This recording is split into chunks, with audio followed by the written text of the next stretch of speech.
మహర్షి జీవితంలోనే చాలా కనపడతాయి మనకు. ఒకరోజు రూములో కూర్చొని ఉంటే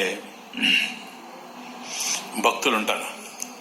సడన్ గా ఎందుకో కోతులు వచ్చి విపరీతంగా గొడవ చేస్తూ ఉంటాయి.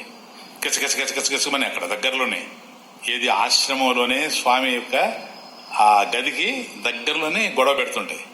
కొంతసేపు చూసిన తర్వాత స్వామి లేస్తాడు. స్వామి కూడా ఉండేటువంటి ఒక భక్తుడు ఉండేవాడు, శిష్యుడు. ఆయన కూడా బయలుదేరుతాడు. తీరా కొంత దూరం పోతే అక్కడ ఉండే చాలా కోతులు వచ్చేసాయి. ఒకేసారి విపరీతంగా గొడవగా ఉన్నాయి. తీరా దగ్గరికి వెళ్ళాడు స్వామి.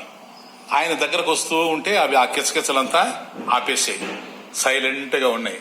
తీరా స్వామి దగ్గరికి వెళ్తే ఒక ముసలి కోతి ఓ చిన్న కోతి పిల్లని పైన ఎక్కించుకోనుంది.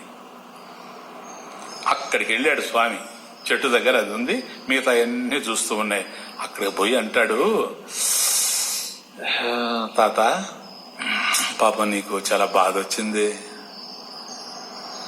ఈ వయసులో నీకు బాధ వచ్చింది తాత అంటాడు. ఈ పక్క నుండి అతనికి అర్థం కాదు ఎవరితో మాట్లాడుతూ ఉండాడని. ఆ కోతితో అది తల ఊపుతూ ఉంటది. ఇది ఆ పెద్ద కోతి దీన్ని ఎత్తుకొని. ఏం చేస్తాం చెప్పు, తప్పదు కదా, మీరు ఏర్పాటు చేసుకున్న అది ఒడంబడికే కదా, చేయలే, నీకు పుణ్యం ఉంటది గాని చేయలే అని కొద్దిసేపు అటు చూచి వెనుదిరుగుతాడు. అట్లా ఈ భక్తుడు కూడా వస్తూ ఉంటాడు. అవి ఇంకా కిచకిచనడం అయింతలే, అవన్నీ ఆపేసి ఈయన మాట్లాడిన తర్వాత అవి మెల్లగా పోతూ ఉన్నాయి. ఆ పెద్ద కోతి మాత్రం చిన్న కోతిని ఎత్తుకోనుంది. ఇప్పుడు వెనుదిరిగి వచ్చేటప్పుడు రమణ మహర్షి చెప్తాడు, నాయన ఏం లేదు, వీళ్లలో ఒక కట్టుబడి ఉంది చూడండి, వీళ్ళల్లో ఒక ఒడంబడిక ఉంది. ఏంటంటే ఏమైనా తల్లిదండ్రులు చచ్చిపోతే, ఆ కోతి గనక అనాథ అయిపోతే, దిక్కు లేకుండా ఆర్ఫన్ అయిపోతే, అప్పుడు ఆ కోతుల్లో ఏదైతే పెద్ద కోతిగా ఉందో అది దీన్ని పోషించాలి. అది వీళ్ళల్లో ఒక ఒడంబడిక. ఇప్పుడు పాప ఆ చిన్న బిడ్డ ఉన్నది పైన, ఆ బిడ్డ యొక్క తల్లిదండ్రులు చచ్చిపోయారు. ఇప్పుడు ఈ కోతి దాన్ని సంరక్షించాల్సి వచ్చింది. దీనికి ఆరోగ్యం బాగాలేదు, పాపం ముసలిదైపోయింది. అయినా తప్పదు కదా, వాళ్ళు పెట్టుకున్నటువంటి ఒడంబడికి కదా, అందుకని నీకు పుణ్యం ఉంటుందిలే అని చెప్పాను. ఏం చేస్తాం, ఇట్లాగే ఉంటాయంటాడు. సరే, నాకు అర్థం కాదు ఏంటంటే, ఇప్పుడు ఆ రూములో ఉన్నాడు, అవి ఇక్కడ గొడవ చేస్తూ ఉన్నాయి.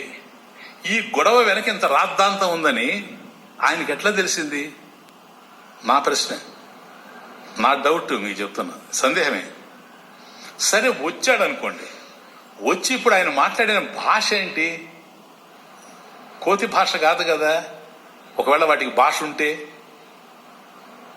మన భాషలోనే కదా ఈయన మాట్లాడుతూ ఉన్నాడు.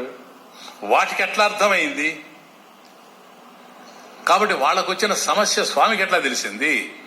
ఆయన వెళ్ళి చెప్పగానే వాళ్ళెట్లా తృప్తిపడి సమస్యకు పరిష్కారం లభ్యమై సమస్య విలీనమైపోయి అవి మెల్లగా వెళ్ళిపోయినాయి చెప్పండి.